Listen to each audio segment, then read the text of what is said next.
उसको खत्म करने की कोशिश कर रही है, और दूसरी तरफ इंडिया गठबंधन, कांग्रेस पार्टी संविधान को, लोकतंत्र को डिफेंड करने की कोशिश कर रही है, उसकी रक्षा कर रही है। चुनाव में 2-3 बड़े मुद्दे हैं। सबसे बड़ा बेरोजगारी, दूसरे नंबर पर महंगाई, भागीदारी। मगर बीजेपी 24 घंटा डिस्ट्रैक्शन करने में लगी रहती है। कभी प्रधानमंत्री समुद्र के नीचे चले जाते हैं, कभी आसमान में सी प्लेन पे चले जाते हैं, मगर जो मुद्दे हैं उनके बारे में ना प्रधानमंत्री ना बीजेपी बात करती है। कुछ दिन पहले प्रधानमंत्री ने ANI को बहुत लंबा इंटरव्यू दिया, स्क्रिप्टेड था मगर फ्लॉप शो था। प्रधानमंत्री जी ने उसमें इलेक्टोरल बॉन्ड्स समझाने की कोशिश की। प्रधानमंत्री जी कहते हैं कि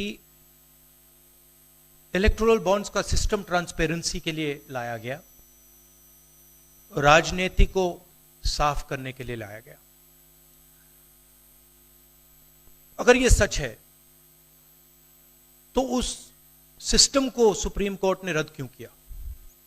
और दूसरी बात, अगर आप ट्रांसपेरेंसी लाना चाहते थे तो जिन लोगों ने आपको पैसा दिया, बीजेपी को पैसा दिया, हजारों करोड़ रुपए दिए, उनका नाम आपने क्यों छुपाया था? और जिन तारीखों पे उन्होंने आपको पैसा दिया उसको आपने क्यों छुपाया था? पता लगता है हजारों करोड़ रुपए का कॉन्ट्रैक्ट किसी कंपनी को मिलता है, उसके एकदम बाद वो कंपनी बीजेपी को पैसा देती है।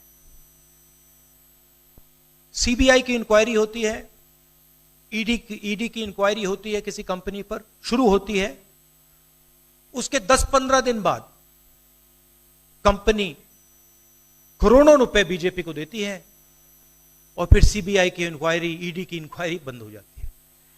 सड़क पे इसको एक्सटोर्शन कहते हैं, एक्सटोर्शन कहते हैं सड़क पे। तो ये जो है इलेक्टोरल बॉन्ड्स का जो स्कीम है, ये दुनिया का सबसे बड़ा एक्सटोर्शन का स्कीम है।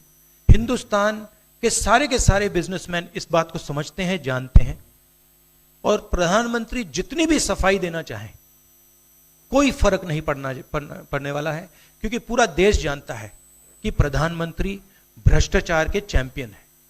धन्यवाद।